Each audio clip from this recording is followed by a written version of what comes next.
All right, we had case study number 6 regarding the Columbia Walk-In Clinic, and our group consisted of Amanda, Kim, Kara, Cody, and Catherine. And we will start with some background on the Columbia Memorial Hospital. It is a for-profit and publicly owned acute care hospital. It has been highly profitable because it offers well-appointed facilities and great medical staff, high-quality patient care, in- and outpatient services, an emergency department, and also a walk-in clinic. We'll be focusing on for our case study. Columbia CEO Mike Reynolds is concerned about the walk-in clinic's overall financial soundness.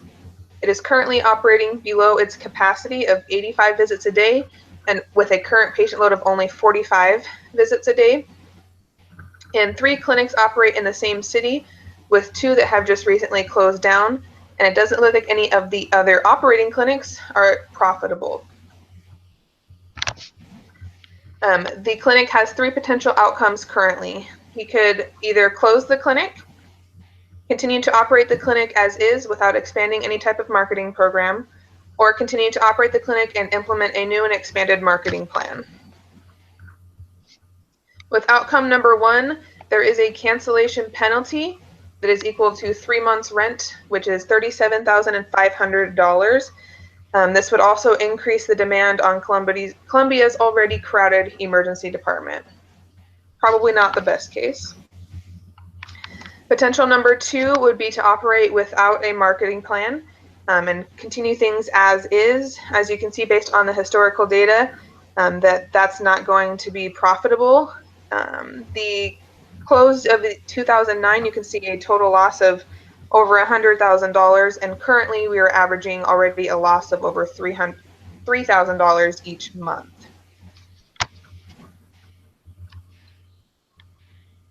So we decided to do a profit and loss statement using the historical data as a guide. And we went off of the average month for all of 2010. So we projected this out, and we were able to see that they are not projected to make a profit if we stick with the status quo. In fact, they will lose $3,173 per month at the current volume and reimbursement levels, and this will equate to a deficit of over $38,000 by the end of the year. And so here we see how many additional monthly visits are needed to be able to break even. And here we show that at our current levels, that we need an additional 78 visits per month, which really equates to 2.6 rounded up 3 visits per day. All right, so we have our potential third outcome, which would be to operate as is with an expanded marketing plan. And the new marketing plan would focus on occupational health services and would include physical exams for managers and employees, treatment of illnesses that occur during work hours, and treatment for work-related injuries, especially those covered by workers' compensation. The clinic is currently staffed at bare minimum, and employees feel overworked already. So any increase in patient visits is going to require additional medical and administrative staff. The new marketing program is also going to require a new marketing assistant to run it, as well as newspaper, radio, TV, and internet ads, and brochures and handouts.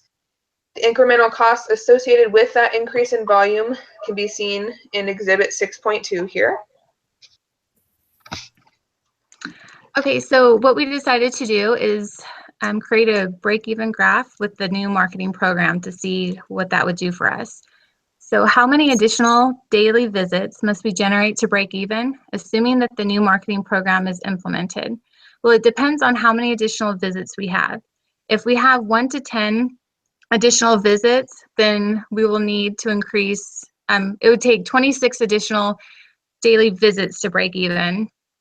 If there was 11 to 20 additional visits, then it would take 27 additional daily visits to break even. If there's 21 to 30 additional visits, it would take 28 additional daily visits to break even. And if there's 31 to 40 visits, it will take 38 additional daily visits to break even. This shows you the breakdown that we came up with. With the new marketing program, the fixed cost increased $7,000. Then the variable cost of $3.50 per visit begins with the first additional visit and every visit after that. The graph shows that we'll break even at 2,181 visits per month and then start to make a profit with every visit per month after that, which is 28 visits per day more than what we're currently getting. All right, so now we have some of the question and answer analysis in regards to the case. And the first one says, suppose that you just found out that the $3,215 monthly malpractice insurance charge is based on accounting allocation scheme that divides the hospital's total annual malpractice insurance costs, the total annual number of inpatient days and outpatient visits to obtain a per episode charge. Then the per episode value is multiplied by each department's projected number of patient days or outpatient visits to obtain each department's malpractice cost allocation. Does this allocation scheme bias your break-even analysis, and explain? The malpractice insurance becomes a variable cost because it is based off of the volume. That makes the variable cost per patient now $5.88, which means that this allocation scheme will bias the break-even analysis because we would need more visits per day in order to break even. The next one says, after all the work performed thus far in the analysis, you suddenly realize that the hospital as a for-profit corporation must pay taxes. What impacts does tax status have on your break-even analysis? Because the visits would need to be increased to pay additional taxes, that's going to require a break-even change. And if it was a not-for-profit, then we wouldn't have to worry about any additional tax costs, and the break-even analysis could remain the same. Does the clinic have any value to the hospital beyond that considered by the numerical analysis that was just conducted? And yes, because the clinic relieves a lot of the stresses because of the shortage in primary care physicians and the already overcrowded emergency departments. And then, do the actions by the Baptist Hospital have any bearing on the financial decision regarding the clinic?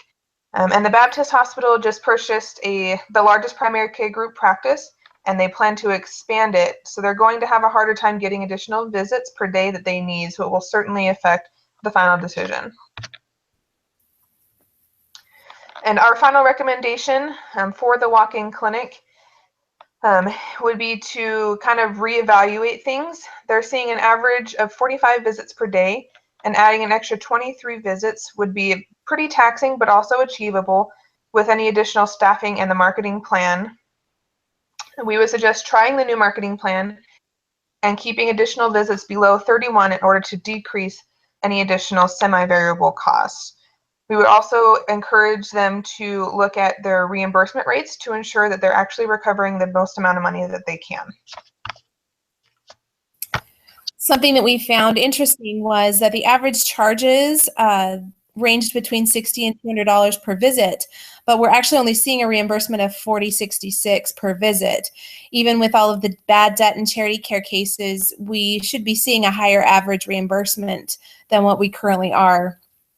So we would suggest doing a deep dive into the reimbursements to make sure we're getting what we should be from the insurances and from the patients. There may be room to renegotiate some insurance contracts in an attempt to increase our revenue. And as you can see, if we were able to increase our average cost or revenue per visit to 60, our visits per month would decrease to 968. And if we were to increase it to 75 as an average revenue per visit, it would decrease to 744. And these are our resources for our presentation. We hope you enjoyed it.